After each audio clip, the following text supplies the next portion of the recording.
तो आपने अपना टर्म 2 का full syllabus mock test attempt कर लिया, आपको आइडिया लग गया होगा कि आपकी तैयारी कैसी है। अब जब भी आपके एग्ज़ाम्स होने वाले हैं उसके हिसाब से आप जो भी आपको लूप होल्स दिखते हैं उनको फिल करना आपका काम है। हाँ, उसके लिए we are available for your help.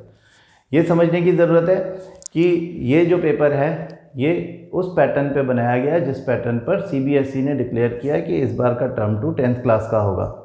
उन्होंने सैम्पल पेपर भी रिलीज़ किया है 10th क्लास के लिए। तो जो सिलेबस उन्होंने 9th क्लास का बताया है उन सारे चैप्टर्स को, उन सारे टॉपिक्स को इसमें इन्वॉल्व किया गया है। बाकी आपका स्कूल कैसा पेपर बनाता है वो अकॉर्डिंगली जैसा उन्होंने आपको पढ़ाया है उस हिसाब से वो पेपर बनाएंगे। तो देखो यहाँ पर आपको इंस्ट्रक्शंस क्लियर समझ में आ गए कि all questions are compulsory, the question paper has 3 sections and 15 questions, all questions are compulsory. Section A has 7 questions of 2 marks each, section B has 6 questions of 3 marks each, and section C has 2 case based questions of 4 marks each. इसके लिए हमको 2 घंटे का time दिया है जो that is more than sufficient, और maximum marks इस तरह से 40 होते हैं।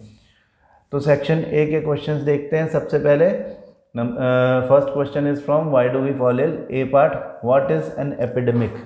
अब कोरोना के टाइम में हम सब समझ गए एपिडेमिक, पैंडेमिक, ये सब वर्ड्स क्या होते हैं। तो epidemic is basically a disease which at the same time infects a large population, जो एक साथ बहुत सारे लोगों को हो जाए ऐसे किसी बीमारी को, जैसे corona is an example.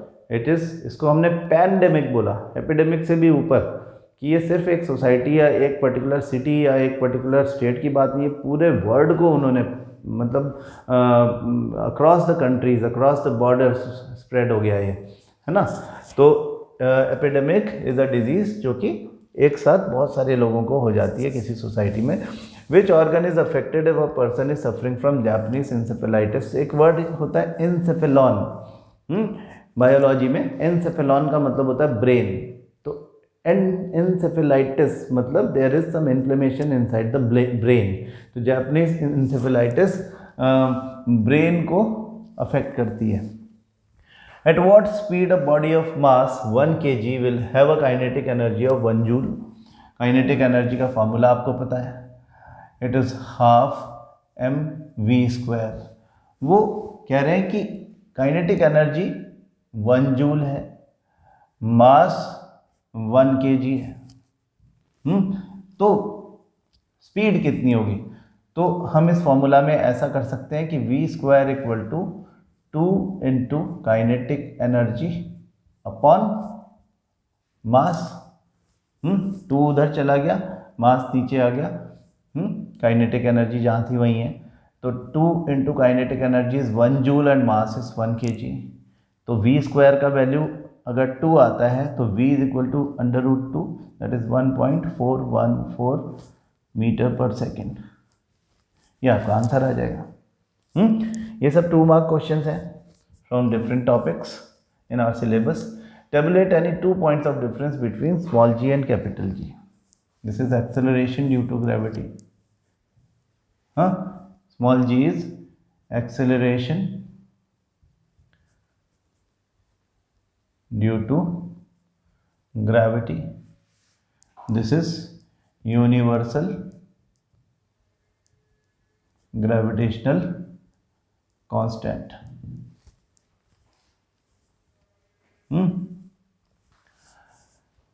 It may change its values. Its values change on different celestial bodies या different planets. अलग अलग सेलेस्टियल बॉडी पे, किसी स्टार पे, किसी प्लैनेट पे इसका वैल्यू अलग अलग हो सकता है, क्योंकि ये प्लैनेट के मास और प्लैनेट के रेडियस पर डिपेंड करता है।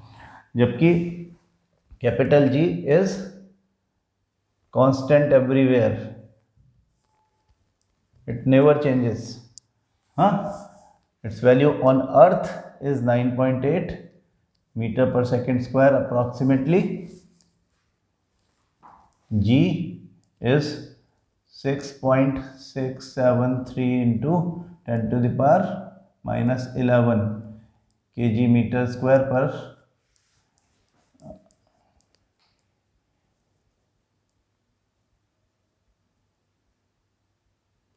जी एक मिनट, मैंने केजी लिख दिया है,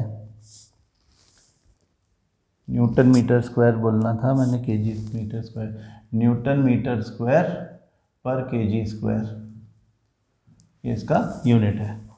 ठीक है, तो दो फर्क बताने आपको, आपने दो बता दिए। फिर right the chemical formula of the following, potassium chloride KCl is potassium chloride. क्यों? क्योंकि पोटेशियम की वैलेंसी भी 1 है और क्लोरीन की वैलेंसी भी 1 है। तो इस तरह से शो कर दिया करो हमेशा कि आपने इसे बनाया कैसे। तो KCl magnesium hydroxide, MgOH valency 2 valency 1 criss cross, MgOH whole twice, MgOH whole twice. And ammonium sulphate, दोनों पॉलीएटॉमिक आयन है, अमोनियम भी और सल्फेट भी, इसकी वैलेंसी 2 है, इसकी 1 है, क्रिस क्रॉस होगा और NH4 के बाहर हम होल ट्वाइस लगाएंगे, SO4 को एज इट इज रख देंगे, ये सोडियम अमोनियम सल्फेट होगा। The number of electrons in the outermost shell of chlorine is 7. What is its valency and why? Its valency will be -1 because it will gain 1 electron to complete its octet. ये एक electron को gain करेगा और जब ये एक electron को gain करेगा तो इसके ऊपर नेगेटिव चार्ज आ जाएगा। तो इसकी वैलेंसी 1 है और हम इसको मोनोवैलेंट यानी एक वैलेंसी वाला बोल सकते हैं। How does the force of gravitation between two objects change when the distance between them is reduce to half? देखो हमारा ग्रेविटेशनल फोर्स का फॉर्मूला है G m1 m2 upon d square. तो वो कह रहा है कि how does the force of gravitation between two objects change when the distance between them is reduce to half. Masses तो वही रखे लेकिन उनके बीच का जो डिस्टेंस था वो चेंज कर दिया, d/2 कर दिया। तो नया force F dash will be equal to d dash G m1 m2 same रहेगा अपॉन d डैश स्क्वायर और d डैश इज d/2, तो मतलब d square upon 2 square that is 4। तो इसका आंसर आएगा F dash is equal to 4 into G m1 m2 upon d square, जो कि पुराना वाला फोर्स है, तो हम लिखते हैं F dash equal to 4F, यानी पहले वाले फोर्स का 4 टाइम्स हो जाएगा अगर दोनों के बीच में डिस्टेंस जो होगी वो आप हाफ कर दोगे तो।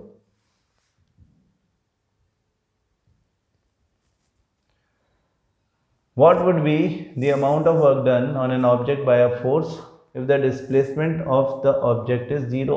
अगर displacement 0 है, work done is equal to F into S. If S is 0, then work done will also be 0. ना बिल्कुल सिंपल क्वेश्चन है। Write the symbol and name of the element having 14 protons. 14 protons यानी उसका atomic number 14 हो। तो आपको अपना periodic table याद करना चाहिए, है ना। हमने आपको जो 20 एटॉमिक नंबर्स तक बताए हैं उसमें 14 भी आता है। तो आप अगर देखोगे तो हाइड्रोजन हीलियम 1 और 2, फिर लिथियम से लेकर के नियॉन तक 10, 3 से लेके 10, फिर उसके बाद आप सोडियम, मैग्नीशियम, एल्यूमिनियम 11, 12, 13 और फिर 14th आया that is silicon, just below carbon. तो सिलिकॉन इज द इसका सिंबल भी लिखना है तो वो Si होता है, हाँ, एंड नेम इज सिलिकॉन। ठीक है, that is the element having 14 protons.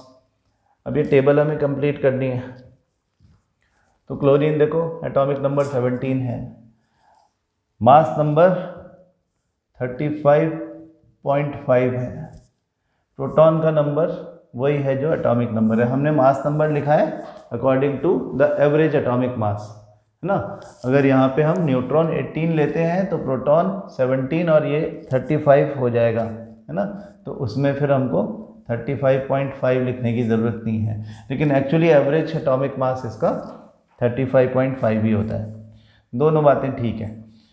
Atomic number हमने अभी अभी देखा सिलिकॉन का 14 है, यानी प्रोटॉन का नंबर 14 है, और 14 प्लस 14 मतलब 28 minus proton will be the number of neutrons, तो ये भी 14 होगा, 14 14 28।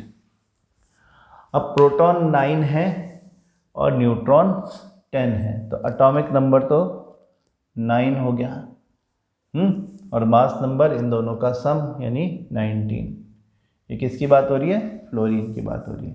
फ्लोरीन का एटॉमिक नंबर 9 है, आप अपनी टेबल में देख लें, और मास नंबर तो प्रोटॉन और न्यूट्रॉन का नंबर ही होता है।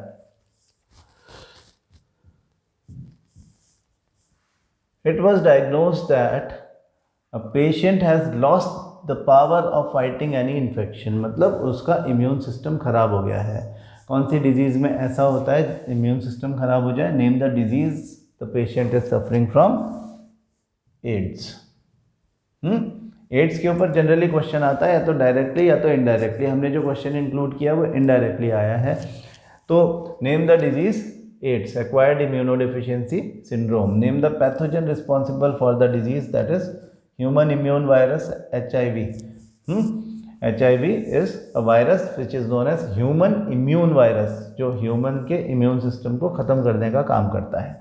Describe any 2 modes of its transmission from one person to another. It can be transmitted from one person to another by sexual contact. It can be transmitted from one person to another by blood transfusion, or it can be transferred from a baby from his mother. तो ads के बारे में तो general knowledge है, आपको वैसे भी पता होना चाहिए। A gas jar contains 1.7 gram of ammonia gas. सबसे पहले तो आपको ये पता होना चाहिए कि ammonia has the formula NH3, ठीक है। तो calculate the following molar mass of ammonia. Ammonia का मोलर मास मतलब इसका मॉलिक्यूलर मास, और उस मॉलिक्यूलर मास में हमने ग्राम लगा देना है। तो नाइट्रोजन का एटॉमिक मास 14 है, और हाइड्रोजन 3 × 1, दैट इज मतलब 3 हाइड्रोजन और एटॉमिक मास 1 है, यानी 14 + 3 दैट इज 17 ग्राम। ये इसका मोलर मास हो गया। हाँ, तो पहली बात हो गई। फिर how much moles of ammonia are present in the gas jar. तो 17 ग्राम में 1 मोल होता है, तो 1 ग्राम में 1/17 मोल होंगे। तो ये कितना ग्राम है? 1.7 ग्राम। तो 1.7 ग्राम में कितने मोल होंगे? 1/17 × 1.7। ये पॉइंट हटा दो तो नीचे 10 आ जाएगा, 17 से 17 कैंसिल हो जाएगा, और 1/10 मतलब 0.1, तो आपका आंसर आ गया 0.1 मोल। ठीक है जी। फिर देखो, how much molecules of ammonia are present in the sample. अब 1 मोल में कितने होते हैं? हमको यहाँ पे 1.7 ग्राम दिया। वैसे हम क्योंकि हमें मोल पता चल गया, आप मोल से डायरेक्ट भी कर सकते हो कि 1 mole of ammonia contains 6.022 × 10⁻23 molecules. तो 0.1 मोल में कितने होंगे? 6.022 × 10⁻23 × 0.1, यानी अपॉन 10, यानी कि 10⁻⁻1 ऊपर -1 कर दोगे तो 6.022 × 10⁻22 आंसर आएगा। लेकिन अगर आप पूरा क्वेश्चन करना चाहते हो तो हम पूरा भी कर सकते हैं। हम तब लिखेंगे 17 gram of ammonia contains 6.022 × 10⁻23 ammonia molecules. तो 1 gram of ammonia will have 6.022 × 10⁻23 divided by 17, और कितना ग्राम है? 1.7 gram. Ammonia will have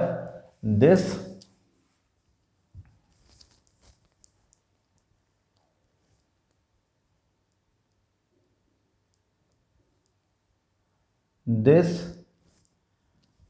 into 1.7। तो वही बात हो गई कि आप इससे 1.7 से इसको 10 टाइम्स कैंसिल कर दोगे तो ये आपका जो वैल्यू है 6.022 इंटू 10⁻23 अपॉन 10 आएगा, तो 6.022 इंटू 10⁻22 आ जाएगा। मोल कंसेप्ट के क्वेश्चन यूनिटरी मेथड से बिल्कुल इजीली हो जाते हैं। When the work done by a force is negative, when the direction of force and the displacement are opposite to each other, making 180 degree angle between each other, the work done is negative. F equal to work equal to F into S, Fs cos theta. If theta is 180 degree, then cos 180 degree is -1. तो F into S into -1 is minus F into S is called negative work done. तो जब force और displacement एक दूसरे के opposite direction में होते हैं तब उन दोनों के बीच में 180 डिग्री का एंगल बनता है, और ये 180 डिग्री का एंगल जब फोर्स और डिस्प्लेसमेंट के बीच में बने तो फिर हम इसे नेगेटिव वर्क डन बोलते हैं। Two bodies have their masses m1 m2, m1 और m2 का रेशियो है 3 एंड देयर काइनेटिक एनर्जी उनका रेशियो है 1/3। What will be the ratio of their velocity? Okay, तो उनकी वेलोसिटी का रेशियो हमको बताना है, तो बता देंगे हम उनकी वेलोसिटीज़ का रेशियो कैसे। हमारे पास में फॉर्मूला है काइनेटिक एनर्जी का, हाफ m1 v1 स्क्वायर, वो कहते हैं half m1 v1 square upon half m2 v2 square. Kinetic energy 1, kinetic energy 2 is 1/3।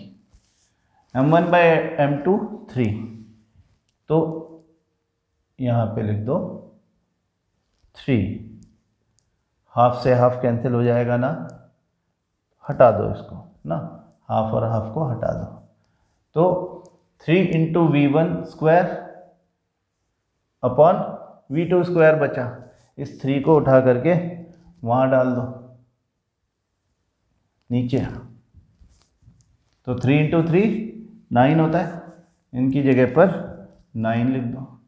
v1 square upon v2 square is 1/9, तो v1 by v2 is √1/9, 1/√9 that is 1/3, तो 1:3 is the answer. ठीक है, ऐसे करना है इस तरह के क्वेश्चंस को। A stone thrown upwards takes 3 seconds to attain maximum height. Calculate initial velocity of stone, maximum height attained by stone, net displacement when it comes back. मैंने आपको एक चीज़ सिखाई है, इनफैक्ट हम 2-3 दिन पहले भी बात कर रहे थे, क्या कि जब कोई पत्थर फेंको ऊपर की तरफ तो 2 चीज़ें लिख लो, फाइनल वेलोसिटी 0 और g इज़, अब यहाँ पे 9.8 दिया हुआ है तो -9.8 मीटर पर सेकेंड स्क्वायर। ठीक है, ये 2 तो ऑटोमेटिकली गिवन होता है। अब वो कह रहा है कि the time taken to reach the maximum height is 3 second, है ना। तो इनिशियल वेलोसिटी u बताओ, तो हमारे पास फर्स्ट इक्वेशन ऑफ मोशन है v equal to u plus g t. तो u equal to v minus g t हो जाएगा कि नहीं, ये जी टी इधर चला जाएगा, हमारे पास v g और t तीनों चीज़ें हैं, तो हम लिख देंगे v की जगह तो 0 माइनस 9.8 इंटू 3, तो माइनस माइनस प्लस हो जाएगा ना, और आंसर आ जाएगा 9.8 इंटू 3 यानी 29.4 मीटर पर सेकेंड। इसको 29.4 मीटर पर सेकेंड की स्पीड से ऊपर फेंका तो वो 3 सेकेंड में मैक्सिमम हाइट पर पहुंच गया। अब वो कहते हैं कि वो भी बताओ, है ना, maximum height attend by the stone कितना है? तो मैक्सिमम हाइट बताना है तो उसके लिए हम थर्ड इक्वेशन यूज़ कर सकते हैं, h equal to v square minus u square upon 2g। V square आपका 0 है, यू स्क्वायर आपने निकाला, यू आपने निकाला है 29.4 है ना, ये 29.4 का स्क्वायर है तो हम इसको 29.4 इंटू 29.4 लिख सकते हैं 2 बार, अपॉन 2 इंटू माइनस 9.8। ठीक है, तो इस माइनस से माइनस काट दो पहले तो, और हमें ये भी पता है कि ये 9.8 का 3 टाइम्स 29.4 है, तो हम इसको, आप 29.4 की बजाय इसको वो भी तो लिख सकते थे, अभी हमने निकाला था ना 9.8 इंटू 3, तो आप 9.8 इंटू 3 इंटू 9.8 इंटू 3 करके 2 बार लिखते तो 9.8 से 9.8 वैसे भी कट जाता और यहाँ पे 3 बच जाता, तो 3 इंटू 9.8 इंटू 3 बचता, तो हमने 29.4 तो रहने दिया और यहाँ पे 3 टाइम्स इसको काट दिया, ये 3/2 हो गया, 3/2 इज 1.5, तो वी कैन से कि दिस इज 29.4 इंटू 1.5। ठीक है ना, तो आप इसके पॉइंट्स हटा करके नीचे 100 ले लो और 5 इंटू 294 करके 100 से डिवाइड कर दो, कैलकुलेशन आसान हो जाएगी। तो 5 4 ज़ा 20, 5 9 ज़ा 45, यानी 2 ऐड कर दो तो 47, 4 5 2 ज़ा 10 और 4 1470 अपॉन 100, तो आंसर आ गया 14.7।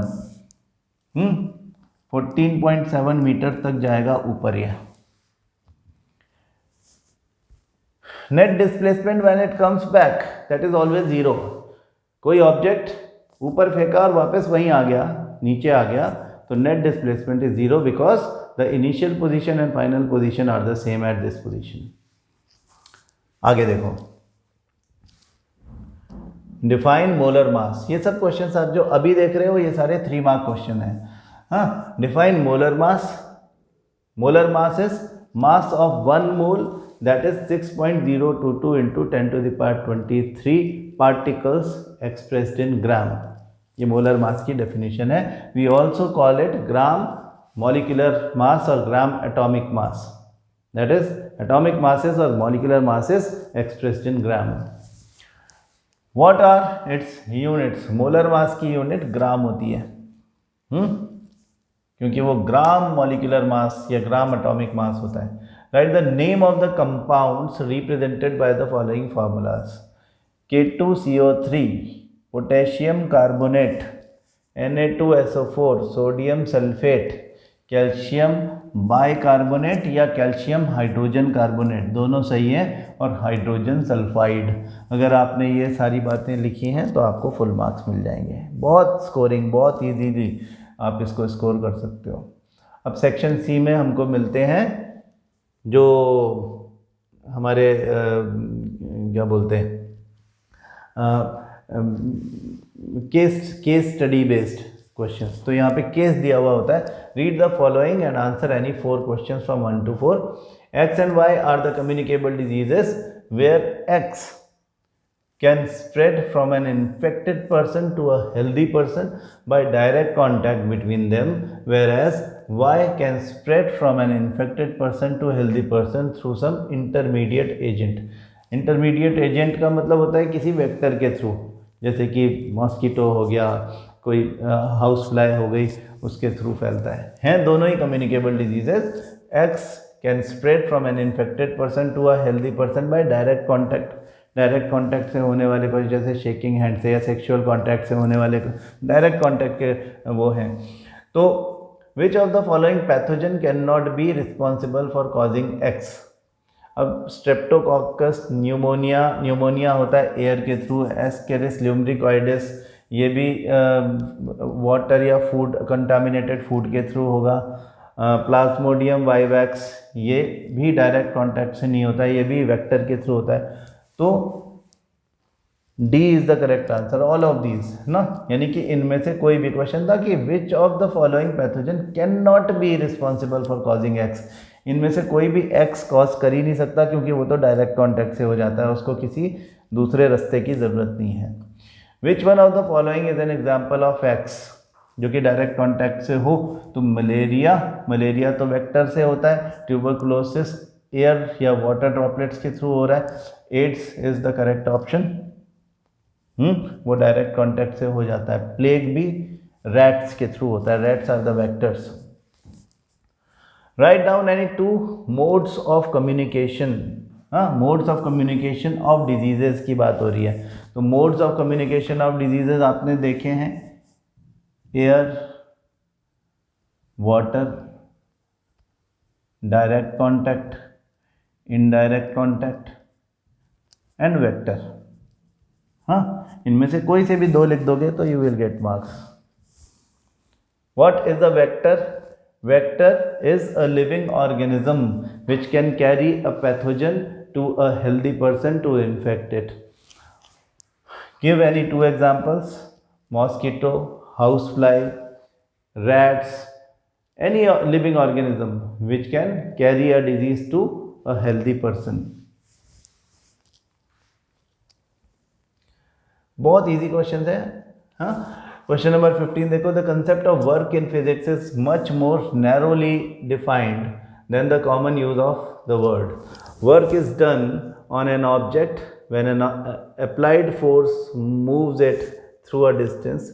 In our everyday language, work is related to expenditure of muscular effort, but this is not the case in the language of physics. A person that holds a heavy object does no physical work because the force is not moving the object through a distance. Work, according to the physics definition, is being accomplished while the heavy object is being lifted but not while the object is stationary. Another example of the absence of work is a mass on the end of a string rotating in a horizontal circle on a frictionless surface.